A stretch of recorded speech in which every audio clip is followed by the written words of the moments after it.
What's up guys, Tech Savvy Buyer here. So today I've got a pretty cool video. I'm going to show you how you can change your Xbox One S controller into an Xbox Elite style controller, all just for 36 bucks. Now this, full disclosure, has been sent over to me by ExtremeRate, who are the ones who went ahead and made this remap kit for the Xbox One controller. And I must say that this thing is really solid. So a couple of things I want to share with you guys before we go ahead and jump into the installation tutorial, but I want to walk through all of the different pros and cons. So let's start off with the very first pro of this. The price of this is super affordable. For only 36 bucks, you're pretty much being able to change an existing controller to an Xbox One Elite style controller, and you get added trigger paddles on the bottom as well as trigger stops, which give you some pretty cool functionality. So I think the value to be had in this controller just by the price alone is definitely something worth considering when you're looking to up your game in competitive landscapes and different types of games that you may consider using a controller such as the Xbox Elite one. Number two, I like the fact that they give you the paddles placed very ergonomically and that they're very tactile in their response. There is hardly any input lag when you're using this because you're going to be doing soldering to the main board, so it's pretty much registering it like an existing button that was shipped out of the factory, and it feels great when you're playing games on it. It's really easy to program, it's not difficult at all, and you'll basically be using this like that without any kind of learning curve.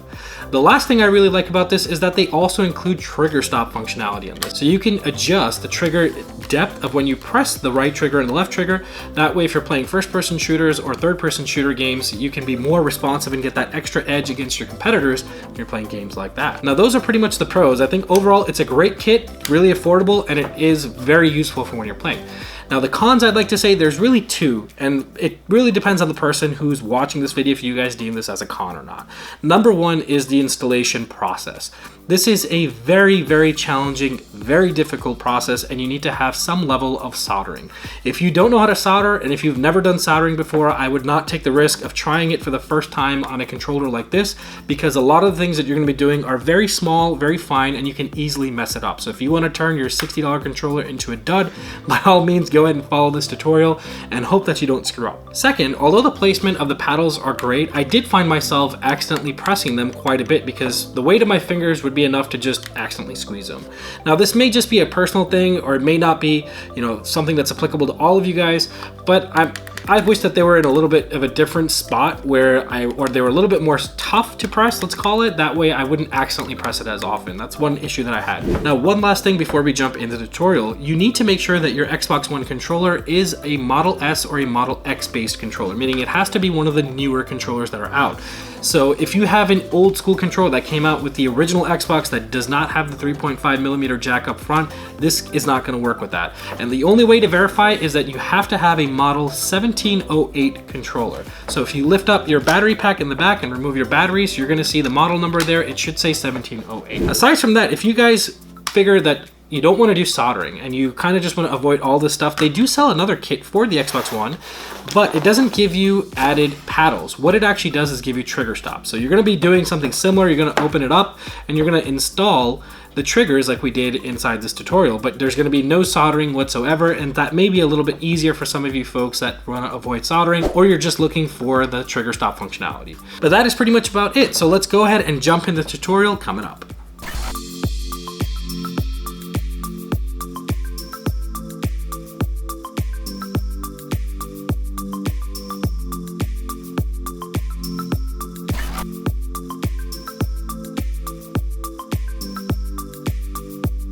Okay, so let's do a quick unboxing of what you get inside the ExtremeRate kit. This is the Xbox One S controller Lofty remap and trigger stop kit. So it's got two programmable buttons that you're going to be adding to it, as well as trigger stops that we're going to show you guys how to do today. So inside the box you get a kit of some screwdrivers and different tools that you're going to need to open the actual controller. You'll get an assortment of different buttons and different chipsets that you're going to be using and soldering or soldering. You have the actual faceplate for the Xbox One S controller, and depending on what color you choose, you may get a different one. In this case, I was just sent a black one.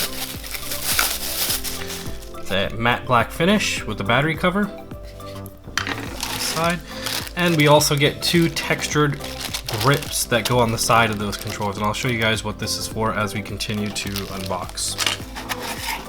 You also get an extra instruction manual. And you're gonna get your ribbon cables that is gonna be used for all the soldering you're gonna do for this video. So anyways, let's jump into it. Okay, so first steps first, we're gonna do is we're gonna flip over our Xbox One controller. We're gonna take off the battery cap, get rid of our batteries from inside here. And we're gonna pry off these covers using the pry tool that we have.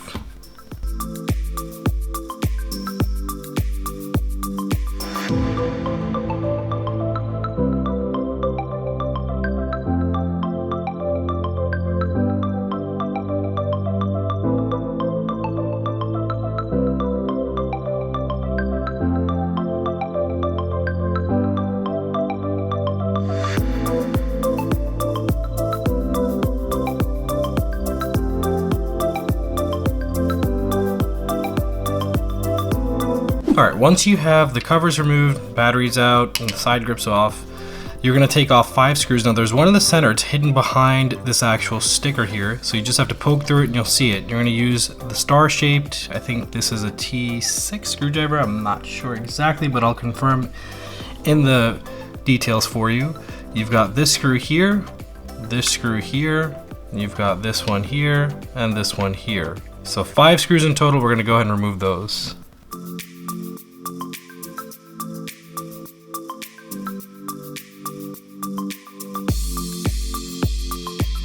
Alright, so we got our screws out. All you're going to do is separate the front faceplate and the back faceplate from the middle of the body. So you should be left with this. So you've got your back plate and your front plate. These are separate. So at this point, you can move these plates away. Alright, so next step what we're going to do is we're going to take off the thumbsticks simply just by pulling them off. You're going to flip this over so it's easier to work with. Just like that, it makes it more flat. And I want you guys to remember exactly where your rumble motors are plugged in. So you see where these are being soldered here, there's a red wire going on that spot and there's a black wire going on that spot. Same thing on this side, because we're gonna be removing those and that's actually gonna be key when we're gonna be doing any of our soldering today. So you wanna make sure you either take a picture with your phone, that's probably what I'm going to do just to make sure I get it right.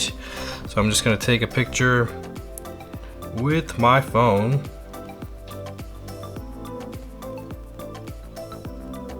Okay, so next step is we want to get rid of this cable. We're going to gently unplug it. Make sure you don't be too harsh with it. Just use a pair of tweezers, or if you want, you can just do this by hand and just gently wiggle this up. Usually, actually, I find doing by hand is easier. Just pop it up just like that, and it'll come out. Move that out of the way. You're going to move these insulation stickers out of the way just like that too, very gently. Anytime you deal with electronics, you don't want to be too rough with them.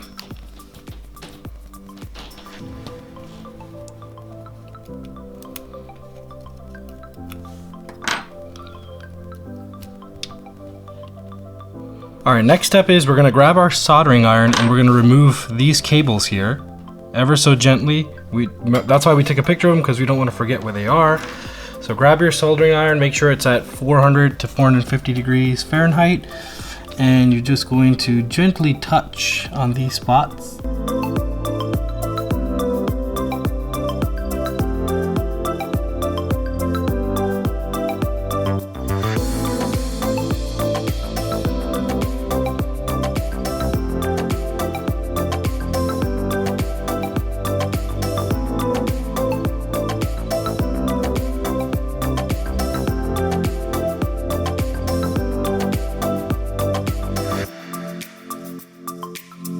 Okay, so at this point you should have all the cables disconnected from this board.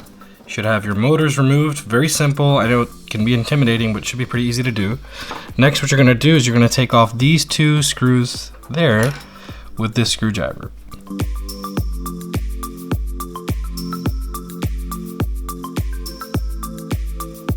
This is what it should look like. So you also notice that your 3.5mm jack is pretty much just loose, just hanging out there. You can just pick it up like that and put it to the side as well. All right, so the next step is going to involve actually doing some soldering. We're going to be attaching this guy like this or so over here. So what we're going to do is we're going to go ahead and remove this screw here and then we're gonna put it back with this in place.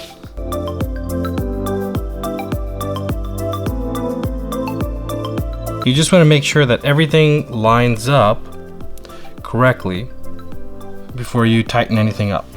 So if you can see, this is supposed to bend just like that, and we're gonna tighten this up. All right. Now we're gonna start soldering the different parts that we need to in order to get this to work. Okay, so for soldering this, you're gonna make sure your soldering iron right here is set to 400 to 450 degrees. We're gonna use some solder wire, and there's basically 11 points in total that's gonna be soldering. So this is not for the faint-hearted, guys. You guys have to be pretty comfortable doing soldering, otherwise if you're this far and you think that this isn't something you can do, then call it quits. But you've got this point here, this point, this point, this point, here, here, here, here, here, here, and here. Basically everywhere you see where it has TP and a number, that's where you're gonna be doing some soldering. And they even have little gold pins to show you the exact spot. So I'm gonna do this, and I'm gonna show you guys how I do it. Just bear with me, because this isn't going to be super easy, but again, holding it down like that with a piece of wire, and then it should be easy enough. All right, so I've got my solder wire here, and let's begin soldering this thing down.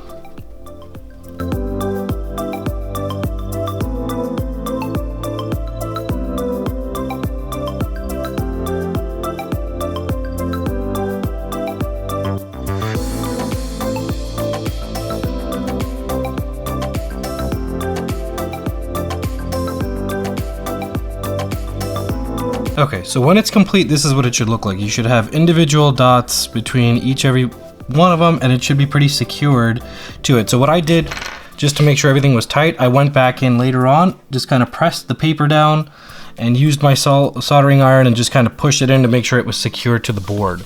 So it's not too difficult. The only thing you want to be careful with is do not use too much, and don't let it roll around and bridge any connections, especially with these two. This was a little bit hard because they're very close to each other. Just make sure you don't bridge them by mistake, otherwise they're not gonna work. So congratulations, guys. That was the hardest step of this entire install. And now what we're gonna do is we're gonna put back our 3.5mm jack just where it belongs, and we're going to be reinstalling our PCB board. So all you gotta do is lay this up. We're gonna put those two screws back on that we had initially taken off.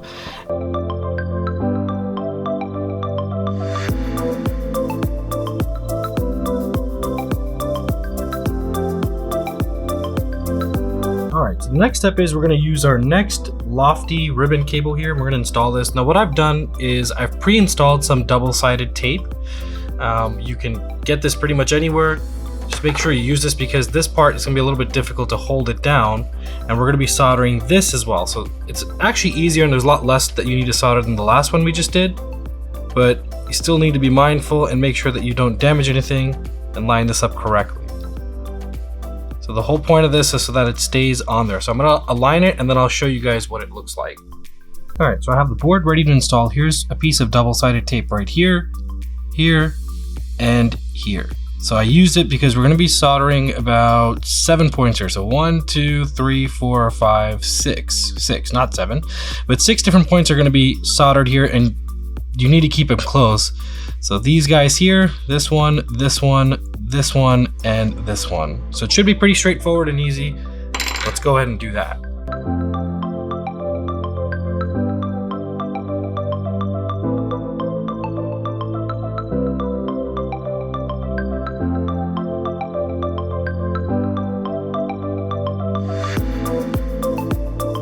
All right, so we have all of these points connected. Now, same drill like last time. What I'm gonna do is use this guy here and just kind of hold it down a little bit, and then I'm gonna press it again so that it goes in tight.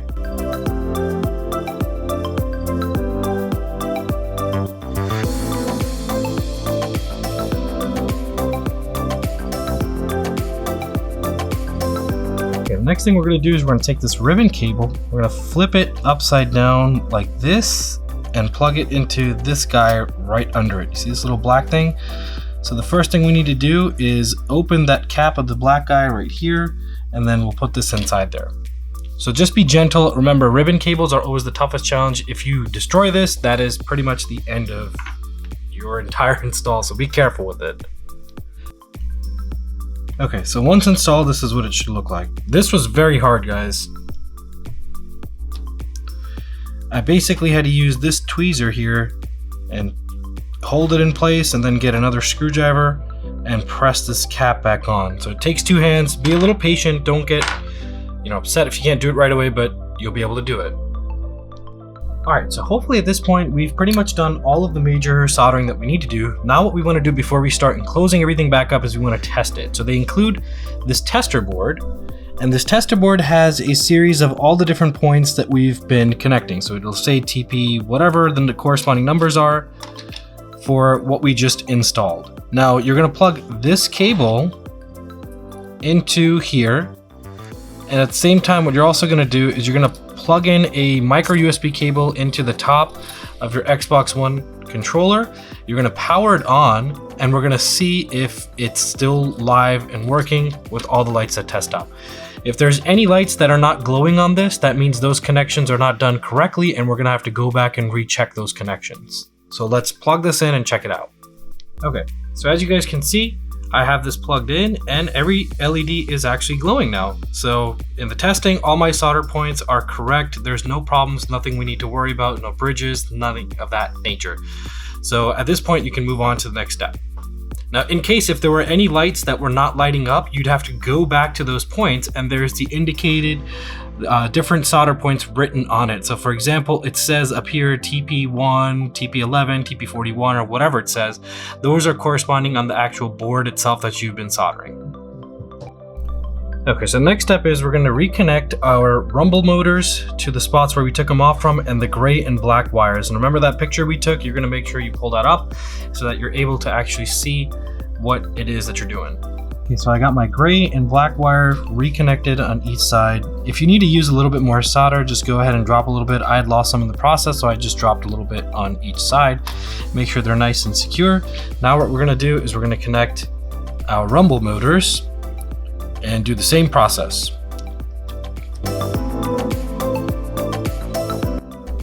Okay, so once you have your rumble motors connected and your gray and black wires connected, this is basically what it should look like.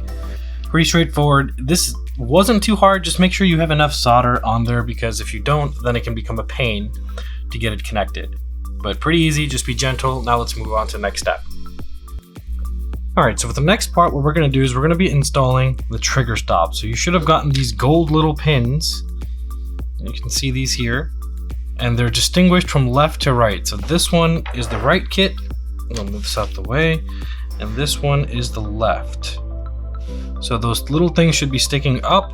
Let's see if I can zoom in there a little bit more. And that's basically what it should look like. So to get this, what you gotta do, it's pretty easy. You have two screws. So you have one screw that's right here, this one. And then on the other side, you have the same thing right here. So we're gonna take these out and we're gonna put these in its place and install those screw back. So remember, right goes for the right side and left goes for the left side. So I'm going to start with the right side first.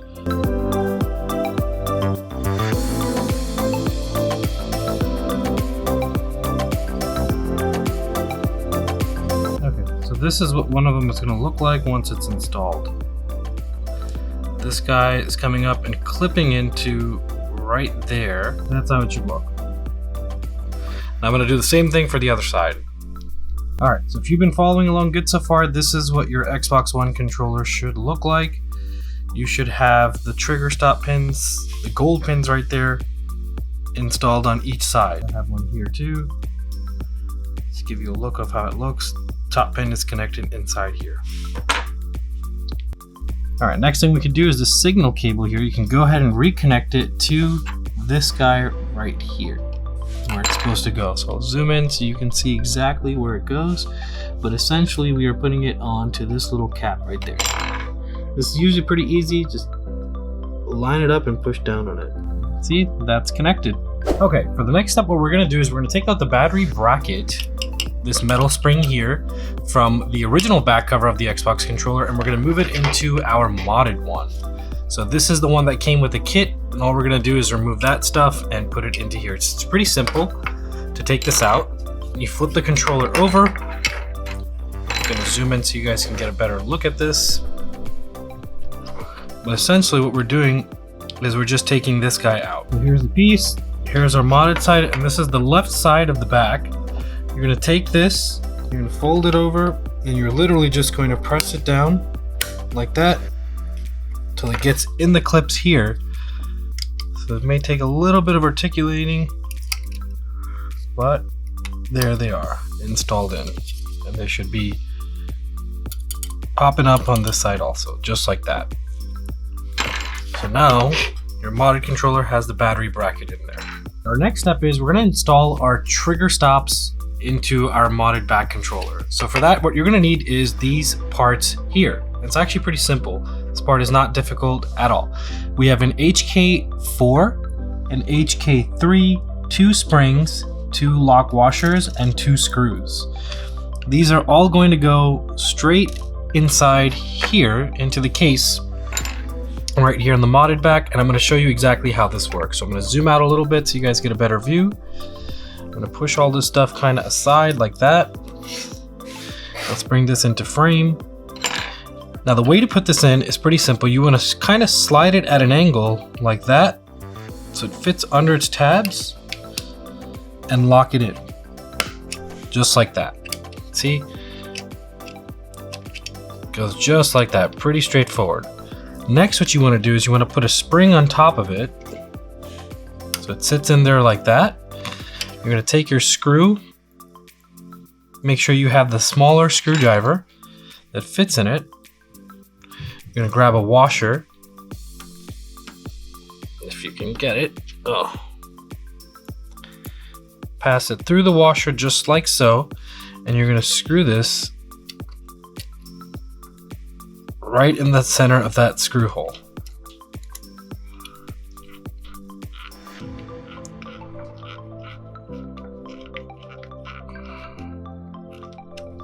So that's what it should look like with one of them. On this side, you can see it should only be able to switch like that.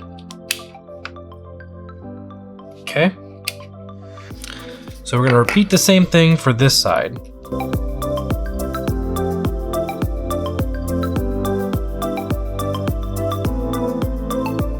Alright, so for our next step, what we're going to be doing is we're going to install this board onto the modded back case, and we're going to install our switches inside this as well so that you have the extra paddle buttons. Now this is pretty easy to install. This isn't difficult whatsoever, but if you guys have any challenges along the way, as always, just follow this tutorial and you'll be golden. So first things first, what we're going to do is we're going to bring the board in, and we're going to install the board just like this. So you'll see that there's a specific spot that it's supposed to go to, and it actually sits very flush just like that. If you guys can see there, get zoomed in. That's how it should sit. And in this spot, we're going to install a silver screw, or actually a zinc screw. So I'm going to go ahead and grab that. Comes in your kit. That is installed. Next, we're going to take our copper touch panel. We're going to peel off the backing, and we're going to stick that on this side here. It's going to go right here. That's how it should look like once you've installed that board along with the copper touch bar. Alright, so once you have this installed, the next step is what we're going to use is our buttons here that come included. The red ones go to the right side, the gold or copper color ones go to the left side. So installing this is easy. You want to keep the wires that are connected or soldered to this little switch here facing downwards, kind of turn it around there and push this into the button hole so it sits flush like that. Next, for the right side, you're going to use the piece that says HK1 on it. Okay, so HK1, once this comes into zoom, is the one that goes right above here like that. And you're going to then screw these two down on those holes that you can see so that it stays in there tight. So you need T6 screws for this application. I'm going to go ahead, grab those, and plug that in.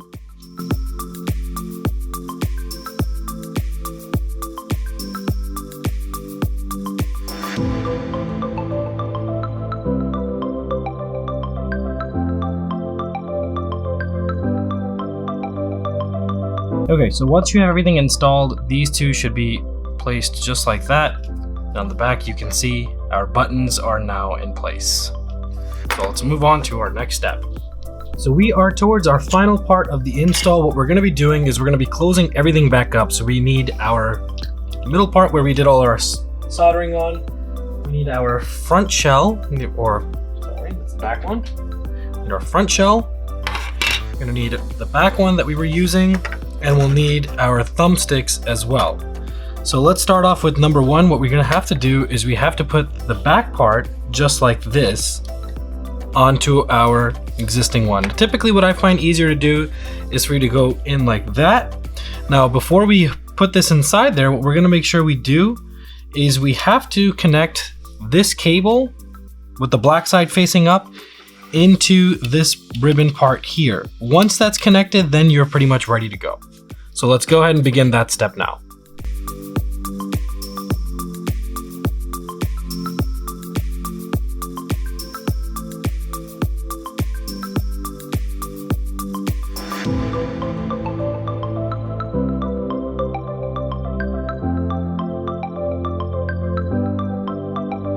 Okay, this is roughly what it should look like when you connect the front faceplate to the back. Everything should be sitting flush. Just make sure that these parts here line up and that you get clearance for the battery connectors.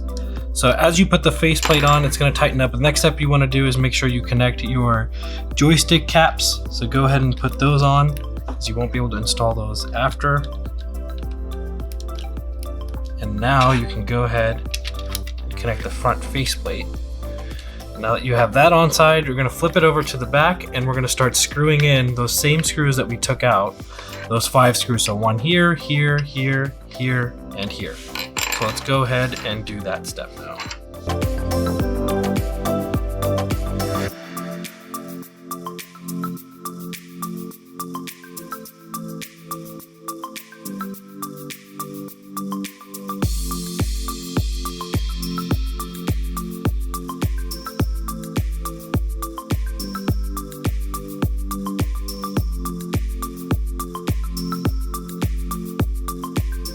So guys, in this step, all I'm doing is just connecting back the side panels. Now I'm choosing to go with the ones that I already originally had. I don't like this design here specifically for the grip, but you're more than welcome to use that. And installing these is simple. They just literally clip right on just like that. Make sure you press it in nice and firm, and that's what the controller should look like from the back. Go ahead and pop your batteries in.